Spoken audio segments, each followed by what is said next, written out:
Pawnee National Grassland is located in northeast Colorado, in Weld County, spread out between Greeley and Sterling, Colorado.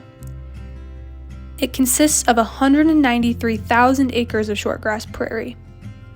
The grassland is home to over 200 bird species, pronghorn antelope, coyotes, prairie dogs, bison, black-tailed jackrabbits, swift foxes, and many other unique animals. According to the U.S. Forest Service, Pawnee National Grassland consists of 2 parcels of public land intermixed with private land. A notable portion of this protected area is the Pawnee Buttes. These are 2 sedimentary rock formations that are over 350 feet tall. Currently, Pawnee National Grassland has not been defined under an IUCN category, but if it were to be placed in a category, it would most likely be a Category 6, which is a protected area with sustainable use of its natural resources. Archaeological data found within the Pawnee National Grassland can estimate that human activity has existed for the last 12,000 years. Indigenous tribes such as the Arapaho, Pawnee, Comanche, Kiowa, and Cheyenne primarily occupied this land up until the 1800s. These indigenous tribes sustained themselves by hunting bison and would follow bison migration patterns.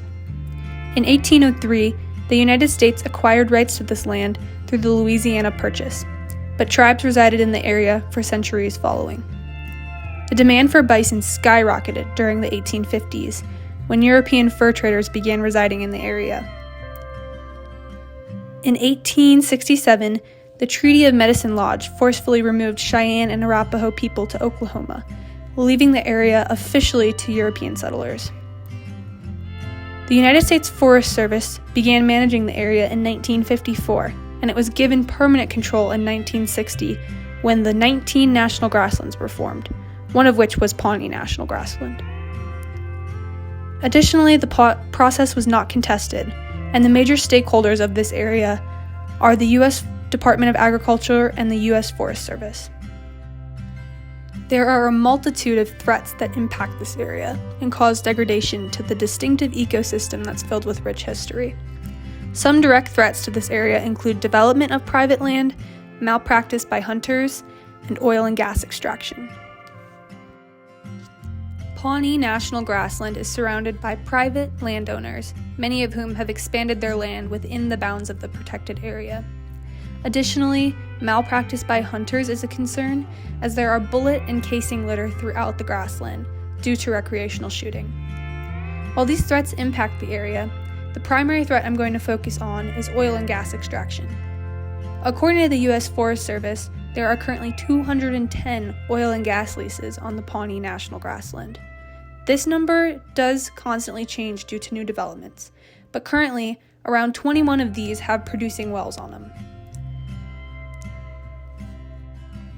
This direct threat of oil and gas extraction has an indirect threat of inappropriate land use, with its underlying causes being inappropriate governance and management, along with higher consumption and material aspirations. Oil and gas extraction in the Pawnee National Grassland began during the 1960s because of the Multiple Use Sustainable Yield Act, which gave the right to develop mineral resources in the area. According to the Wilderness Society, this extraction that is taking place can cause habitat fragmentation, disrupt migration patterns, and increases water and air pollution. The first management principle that applies to the threat of oil and gas extraction is effective environmental planning processes. Pawnee National Grassland falls under the same management plans as the Arapaho and Roosevelt National Forests. Within this management plan, there are specific strategies used to make sure there is efficient and effective use of the resources in this area.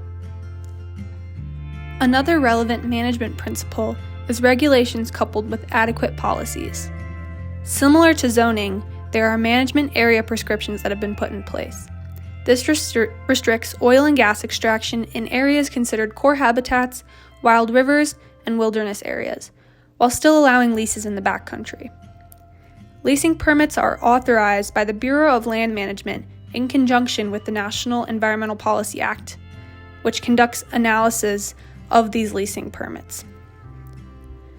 Additionally, the U.S. Forest Service has a no surface occupancy stipulation, which essentially allows horizontal oil drilling from bordering private lands and minimizes environmental impact on the Pawnee.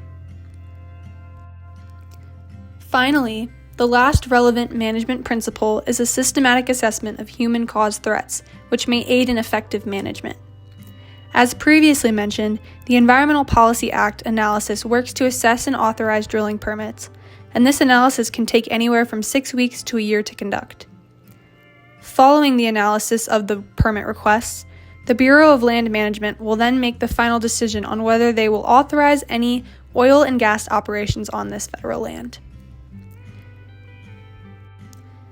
These various management strategies have been quite successful in limiting oil and gas extraction, but new leasing developments are constantly taking place. Through environmental analysis, regulations, and environmental planning, Pawnee approaches development with a more sustainable lens, ultimately upholding overall conservation of the area. While Colorado is known for its rigid and rocky mountain terrain, Pawnee National Grassland offers a unique contrast to that.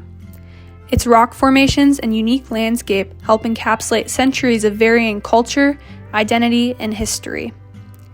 I hope you were able to learn more about this protected area and gain new perspectives on its history and current challenges facing the area. Thanks for watching.